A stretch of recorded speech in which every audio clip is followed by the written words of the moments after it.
నేటి మన చర్చకు స్వాగతం. ఒక రాజ్యం పూర్తి అనిశ్చితిలో ఉన్నప్పుడు, నాయకుడు చనిపోయి అతని వారసుడు కేవలం పేరుకే రాజుగా ఉన్నప్పుడు అసలు ఏమి జరుగుతుంది? అవును, అటువంటి పరిస్థితుల్లో అధికారం కోసం జరిగే పోరాటంలో నైతికతకు, న్యాయానికి స్థానం ఎక్కడుంటుంది? సరిగ్గా ఈరోజు మనం 2 సమూయేలు గ్రంథం 4వ అధ్యాయం నుండి అలాంటి ఒక చారిత్రక సంఘటనను కొంచెం లోతుగా పరిశీలించబోతున్నాం. ఇది ఒక హత్య కథ మాత్రమే కాదు. కాదు, ఇది ఒక కొత్త రాజ్యం యొక్క పునాదిరాయి ఎలా వేయబడిందో చెప్పే కథ. అవును, ఇది కేవలం ఆనాటి రాజకీయ గందరగోళం గురించే కాదు, ఒక నాయకుడి వ్యక్తిత్వాన్ని, అంటే అతని పరిపాలనా పునాదులను, అతను స్థాపించబోయే రాజ్య విలువల గురించి ఇది మనకు తెలియజేస్తుంది. అంటే మన లక్ష్యం ఆనాటి అనిశ్చితిని అర్థం చేసుకోవడమే కాకుండా, అవును, ఆ సంక్షోభ పరిస్థితులలో దావీదు తీసుకున్న ఒక నిర్ణయం మొత్తం ఇశ్రాయేలు చరిత్రగతిని ఎలా మార్చిందో విశ్లేషించడం. ఇక కథ ప్రారంభమే చాలా ఉద్రిక్తంగా ఉంటుంది. సౌలు కుమారుడైన ఇష్బోషెతు తన సైన్యాధిపతి అబ్నేరు చనిపోయాడని వినగానే పూర్తిగా కుంగిపోతాడు. మూలంలో ఒక మాట ఉంటుంది, అతని చేతులు బలహీనపడ్డాయి అని. అవును, ఇశ్రాయేలు వారందరూ కలవరపడ్డారు. ఇది కేవలం ఒక రాజు భయం కాదు, ఒక జాతి మొత్తం దిక్కుతోచని స్థితిలో పడిపోయినట్లుంది. ఆ అధికార శూన్యత అనే పదమిక్కడ సరిగా సరిపోతుంది. ఆ పదం చాలా ముఖ్యమైనది, ఎందుకంటే ఇష్బోషెతు సింహాసనం ఒక 3 కాళ్ల కుర్చీలాంటిది. ఓహ్! అందులో అత్యంత బలమైన కాలు అబ్నేరు.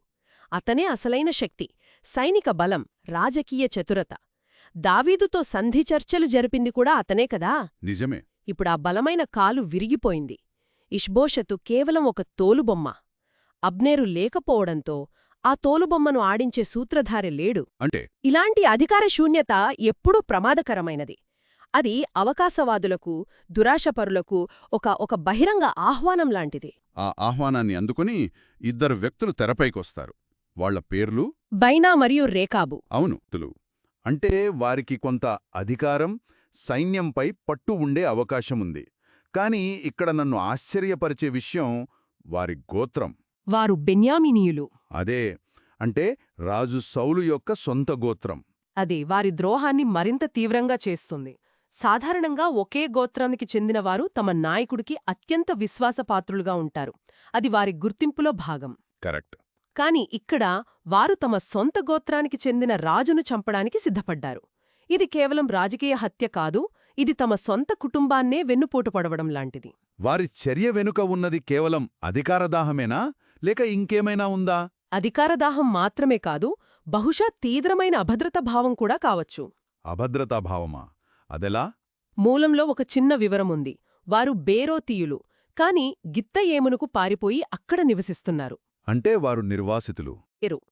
అబ్నేరు దావీదు పక్షాన చేరడంతో సౌలు పక్షాన ఉన్న తమ భవిష్యత్తు అంధకారంగా మారిందని వారు భయపడి ఉండవచ్చు. ఓ, అంటే ఓడిపోతున్న పక్షం నుండి గెలుస్తున్న పక్షంలోకి దూకడానికి ఇదొక సులభమైన మార్గమని వారు భావించారు. తమ అస్థిరమైన జీవితాలను స్థిరపలుచుకోవడానికి, కొత్త రాజ్యంలో ఉన్నత స్థానాలు పొందడానికి ఈ దారుణమైన పనిని ఒక షార్ట్కట్గా ఎంచుకున్నారు.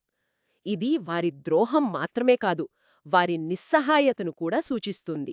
సొంత గోత్రానికి చెందినవారే ఇంతటి ద్రోహానికి సిద్ధపడ్డారంటే ఆనాటి రాజకీయ అనిశ్చితి ఎంత తీవ్రంగా ఉందో అర్థమవుతుంది. కాని కథలో సరిగ్గా ఇక్కడే ఈ హత్యకు ముందు రచయిత మనల్ని ఒక చిన్న పక్కదారి పట్టిస్తాడు. అవును, 4వ వచనం. ఆ వచనంలో హఠాత్తుగా యోనాతాను కుమారుడైన మెఫీబోషెతు ప్రస్తావన వస్తుంది. నిజం చెప్పాలంటే నేను ఈ అధ్యాయాన్ని మొదటిసారి చదివినప్పుడు ఈ వివరాలిక్కడ ఎందుకున్నాయో నాకు అస్సలు అర్థం కాలేదు. చాలామంది అలాగే అనుకుంటారు. అదొక ప్రింటింగ్ పొరపాటేమో అని కూడా అనుకున్నాను. అది అస్సలు పొరపాటు కాదు. కథనంలో అదొక అద్భుతమైన సాహిత్యపరమైన ఎత్తుగడ. రచయిత ఇక్కడ కెమెరాను జూమ్అవుట్ చేసి మనకు పెద్ద చిత్రాన్ని చూపిస్తున్నారు. ఓకే. సౌలు యోనాతాను మరణవార్త వచ్చినప్పుడు 5 ఏళ్ల మెఫీబోషెతును అతని దాది ఎత్తుకుని పారిపోతుంటే అతను కిందపడి 2 కాళ్లు కుంటివాడయ్యాడు. ఈ ఒక్క వాక్యంతో రచయిత సౌలు వంశం యొక్క భవిష్యత్తును తేల్చిపారేశారు. ఎలా? కేవలం ఒక వ్యక్తి శారీరక స్థితిని బట్టియా? ఖచ్చితంగా. ఆ కాలంలో రాజు శారీరకంగా పరిపూర్ణంగా ఉండాలని ప్రజలు బలంగా నమ్మేవారు. రాజు అంటే దేవుని ప్రతినిధి. అతను సైన్యాన్ని నడిపించాలి, బలంగా ఆరోగ్యంగా కనిపించాలి. నిజమే. శారీరక లోపమున్న వారిని రాజుగా అంగీకరించే సంప్రదాయం లేదు. కాబట్టి రచయిత ఇక్కడేమి చెబుతున్నారంటే ఇష్బోషెతు బలహీనుడు, హత్య చేయబడతాడు. సరే. అతని తర్వాత సింహాసనానికి ఉన్న ఏకైక వారసుడు మెఫీబోషెతు. కాని అతను శారీరకంగా అర్హుడు కాదు. అంటే సౌలు వంశం ముగిసిపోయింది. ఓ, అంటే దైవికంగా అధికారం దావీదుకు బదిలీ అవ్వడానికి రంగం సిద్ధమయ్యిందని చెప్పడం. సరిగ్గా. ఇది కథనానికి ఒక రకమైన చట్టబద్ధతను, దైవిక ఆమోదాన్ని ఇస్తుంది. వావ్, నేను ఆ కోణంలో ఎప్పుడూ ఆలోచించలేదు.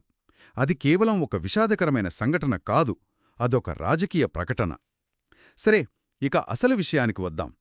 5-7 వచనాలలో హత్య గురించి చాలా స్పష్టంగా చలిపుట్టించేలా వివరించబడింది. అవును. బైనా మరియు రేకాబు మధ్యాహ్నం మంచి ఎండవేళ ఇష్బోషేతు ఇంటికి వెళ్తారు. ఆ సమయం చాలా ముఖ్యం. మధ్యాహ్నం వేళ. మధ్యప్రాచ్యంలో వేడెక్కువగా ఉంటుంది కాబట్టి ప్రజలు విశ్రాంతి తీసుకుంటారు. అవును, రాజభవనంలో కూడా కాపల తక్కువగా ఉండే అవకాశముంది. కరెక్ట్. ఇష్బోషెతి తన పడక గదిలో మంచం మీద పడుకుని ఉన్నాడు. ఒక వ్యక్తికి అత్యంత సురక్షితంగా, ప్రశాంతంగా ఉండాల్సిన ప్రదేశం అదే. వారు గోధుమలు తీసుకువెళ్లే నెపంతో లోపలికి వెళ్తారు. సైన్యాధిపతులు కాబట్టి వారికి ప్రవేశం సులభంగానే లభించుంటుంది. వారు ఆ నమ్మకాన్ని దుర్వినియోగం చేశారు. లోపలికి వెళ్లి నిద్రపోతున్న అతన్ని కడుపులో పొడిచి తల నరికి దానిని తీసుకుని పారిపోతారు. ఇది యుద్ధంలో వీరుళ్లా పోరాడి చంపడం కాదు. రాత్రంతా ఒక మనిషి తలను పట్టుకుని ప్రయాణించడం ఊహించుకుంటేనే ఒళ్ళు గగురుపడుతుంది. వారు ఆ తలను ఒక ట్రోఫీగా, ఒక బహుమతిగా చూశారు. అవును, తమ విజయాన్ని రుజువు చేసుకోవడానికి. దావీదు నుండి గొప్ప ప్రతిఫలం పొందడానికి అది ఒక సాక్ష్యమని భావించారు. అందుకే 8వ వచనంలో వారు గర్వంగా దావీదు ముందు ఇలా ప్రకటిస్తారు. చిత్తగనించుము, నీ ప్రాణం తీయచూసిన నీ శత్రువైన సౌలు కుమారుడు ఇష్బోషేతు తల ఇది. అంతేకాదు, ఈ రోజు యెహోవా మా రాజువైన నీ పక్షాన సౌలుకు అతని సంతతికి ప్రతీకారం తీర్చాడు అని కూడా అంటారు. వారి మాటల్లోని తర్కం గమనించాలి. అవును, వారు తమ నేరాన్ని దాచిపెట్టడం లేదు, దాన్ని గొప్పగా చెప్పుకుంటున్నారు. అంతేకాదు, తమ నేరాన్ని దైవిక న్యాయంగా చిత్రీకరించుకుంటున్నారు. యెహోవా నీ పక్షాన ప్రతీకారం తీర్చాడు అనడంలో తాము కేవలం దేవుని పనిముట్లమని చెప్పడానికి ప్రయత్నిస్తున్నారు. ఇది చాలా తెలివైన మాట కదా. తెలివైనది కాదు, అది వారి అతిపెద్ద తప్పు. వారు దావీదు వ్యక్తిత్వాన్ని, అతని న్యాయభావనను పూర్తిగా తప్పుగా అంచనా వేశారు. వారు తమ ప్రపంచాన్ని దావీదు మీద ఆపాదించారు.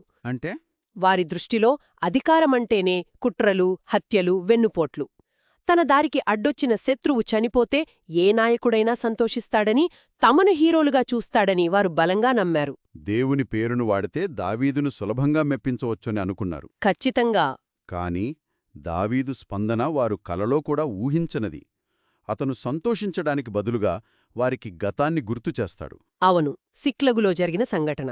సౌలు చెలుతోలేడని, శుభవార్త తెచ్చానని చెప్పిన వ్యక్తికి తాను ఇచ్చిన బహుమానం అతన్ని చంపించడమేనని గుర్తుచేస్తాడు. ఆ వ్యక్తి సౌలును తానే చంపానని అబద్ధం చెప్పాడు. ఇక్కడ వీరు నిజంగానే హత్య చేశారు. అంటే రాబోయే తీర్పు ఎంత కఠినంగా ఉండబోతోందో పరోక్షంగా హెచ్చరిస్తున్నాడు. అది కేవలం హెచ్చరిక కాదు, ఒక సిద్ధాంత ప్రకటన. అంటే తన పాలన ఎలా ఉండబోతోందో చెప్తున్నాడు. అవును, దావీదు ఒక నూతన పరిపాలనా ప్రమాణాన్ని స్థాపిస్తున్నాడు.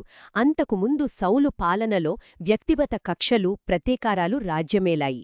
కాని దావీదు తన రాజ్యం ఆ పునాదుల మీద నిర్మించబడిందని స్పష్టం చేస్తున్నాడు. 11వ వచనంలో అతని మాటలు ఉరుముల్లా వినిపిస్తాయి. దుర్మార్గులైన మీరు ఒక నిర్దోషిని అతని ఇంట్లోనే, అతని మంచం మీదనే చంపినప్పుడు అతని ప్రాణదోషమును మీచేత విచారించకుండా ఉంటానా? ఆ మాటల్లో అతని కోపం, న్యాయం పట్ల అతని నిబద్ధత స్పష్టంగా కనిపిస్తున్నాయి. ఇక్కడ నిర్దోషి అనే పదం వాడటం చాలా ఆసక్తికరంగా ఉంది. ఇష్బోషేతు రాజకీయంగా దావీదుకు ప్రత్యర్థి కదా. రాజకీయ ప్రత్యర్థి, కాని వ్యక్తిగత శత్రువు కాదు. ఇష్బోషెతు దావీదుకు వ్యక్తిగతంగా ఎలాంటి హాని చెయ్యలేదు. అతను కేవలం పరిస్థితుల కారణంగా అబ్నేరు మద్దతుతో రాజయ్యాడు. ఓకే. దావీదు అతనిని ఒక దుర్మార్గుడైన శత్రువుగా కాకుండా ఒక అమాయక బాధితుడిగా చూస్తున్నాడు. ఇది దావీదు పరిపక్వతను చూపిస్తుంది. తన రాజ్యం దౌర్జన్యం మీద కాదు, ధర్మం మరియు న్యాయం మీద నిర్మించబడుతుందని అతను ఈ తీర్పు ద్వారా ప్రపంచానికి ప్రకటిస్తున్నాడు. ఈ తీర్పు నుండి దావీదు పరిపాలన గురించి మనం నేర్చుకోవాల్సిన 3 ముఖ్యమైన పాఠాలేవైనా ఉన్నాయా? ఖచ్చితంగా. ఇక్కడ దావీదు 3 విషయాలను స్పష్టం చేస్తున్నాడు. 1 నా రాజ్యంలో చట్టాన్ని ఎవ్వరూ తమ చేతుల్లోకి తీసుకోడానికి వీల్లేదు. న్యాయం నేను స్థాపిస్తాను. రైట్. 2 నా వ్యక్తిగత శత్రువులైనా సరే వారికి మరణంలో గౌరవం ఉంటుంది. ప్రతీకారానికి, అనాగరికతకు ఇక్కడ చోటు లేదు. మూడవది 3 నా అధికారం కుట్రలు, హత్యలపై కాదు, దైవిక న్యాయం, ధర్మంపై ఆధారపడి ఉంటుంది. ఈ 3 సూత్రాలు అతని రాబోయే సుదీర్ఘ పరిపాలనకు పునాది రాళ్లుగా మారాయి. శిక్ష చాలా కఠినంగా భయంకరంగా ఉంటుంది. 12వ వచనంలో దావీదు వారిని చంపించి, వారి చేతులు కాళ్ళు నరికించి, వారి శవాలను హెబ్రోనులోని కొలను దగ్గర వేలాడదీయిస్తాడు. కాని అదే సమయంలో అతను ఇష్బోషేతు తలను గౌరవంగా తీసుకువెళ్లి అబ్నేరు సమాధిలో పాతిపెడతాడు. ఈ 2 చర్యలలో ఎంత తేడా ఉంది? ఒకటి అత్యంత క్రూరంగా, మరొకటి అత్యంత గౌరవప్రదంగా ఉంది. ఈ 2 చర్యలు ఒకే నాణ్యానికి 2 వైపులాంటివి. అవి వేర్వేరు ప్రేక్షకులకు ఉద్దేశించిన 2 శక్తివంతమైన సందేశాలు. ఓ, అదెలా? హంతకుల శవాలను బహిరంగంగా కొలను దగ్గర ప్రదర్శించడం ఇతరులకు ఒక గట్టి హెచ్చరిక. హెబ్రోను ఆ రోజుల్లో దావీదుకు రాజధాని. అవును. ప్రజలు ఎక్కువగా కూడుం ఆ ప్రదేశంలో వారి శవాలను వేలాడదీయడం ద్వారా నా రాజ్యంలో ద్రోహులకు, హంతకులకు ఇదే గతి పడుతుంది, చట్టాన్ని ఉల్లంఘిస్తే ఉపేక్షించను అనే సందేశాన్ని చాలా స్పష్టంగా పంపుతున్నాడు. ఇది ఒక రకంగా భయోత్పాత చర్య. భవిష్యత్తులో అలాంటివి జరగకుండా నిరోధించడానికి. మరి ఇష్బోషతు తలను గౌరవంగా సమాధి చేయడం అదెవరికోసం? అది ఒక అద్భుతమైన రాజనీతిజ్ఞత. ఆ సందేశం సౌలు పక్షాన ఇంకా మిగిలి ఉన్నవారికి, ముఖ్యంగా సౌలు గోత్రమైన బెన్యామీనీలకు ఉద్దేశించింది. ఓకే. తన పోరాటం సౌలు కుటుంబంతో వ్యక్తిగతమైనది కాదని, రాజనీతిమైనదని చూపిస్తున్నాడు. ఇష్బోషతు ఒక రాజు, సౌలు కుమారుడు. అతనికి మరణంలో తగిన గౌరవం ఇవ్వడం ద్వారా తాను పాత శత్రుత్వాలను కొనసాగించనని, రాజ్యాన్ని ఏకం చెయ్యాలని కోరుకుంటున్నానని. అంటే మీ మాజీ రాజును నేను గౌరవిస్తున్నాను, కాబట్టి నా నాయకత్వంలో మీకు భద్రత ఉంటుంది అని వారికి భరోసా ఇస్తున్నాడు. సరిగ్గా ఒకే చర్యతో న్యాయాన్ని, రాజనీతిని రెండింటినీ సాధించాడు. హంతకులను శిక్షించడం ద్వారా తన నైతిక అధికారాన్ని నిలబెట్టుకున్నాడు. ఇష్బోషెతును గౌరవించడం ద్వారా రాజకీయ ఐక్యతకు మార్గం సుగమం చేసుకున్నాడు. ఇది కేవలం న్యాయం మాత్రమేనా, లేక తన అధికారాన్ని సుస్థిరం చేసుకోవడానికి ఒక తెలివైన రాజకీయ ఎత్తుగడ అనిపిస్తోంది? బహుశా 2 కావచ్చు. గొప్ప నాయకులలో ఈ 2 కలిసే ఉంటాయి. వారి వ్యక్తిగత నైతికత, వారి రాజకీయ అవసరాలు ఒకే దిశలో ప్రయాణిస్తాయి. అంటే దావీదుకు న్యాయం చెయ్యాలనే బలమైన కోరిక ఉంది.